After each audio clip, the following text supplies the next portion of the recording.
Hello, the project I'm working on now is called at least temporarily Pawn's Fate.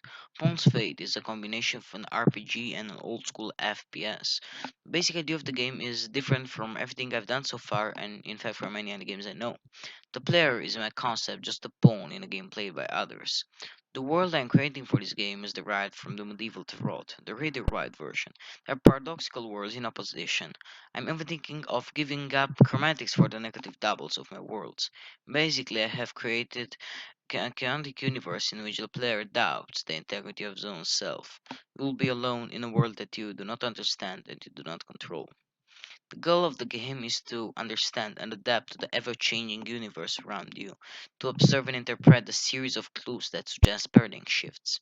I mean the level that represents the dysfunctional structure of the ego, visually represented by architectural elements inspired by Escher, which is reconfigured as the level tarot cards are solved.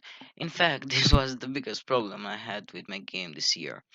Another is that the concepts seem to be constantly evolving, and as a result, new layers of complexity are emerging. If all goes well, I hope I can release a version of the game in the middle of this year. I think the story of this idea is difficult to explain. I found that the main problem lately, at least for most people, was not necessarily medical but rather mental health.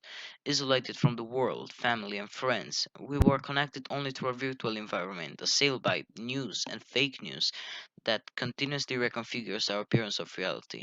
I try to virtually remake this chaotic context by linking it to the idea of prediction, which is closely related to tarot.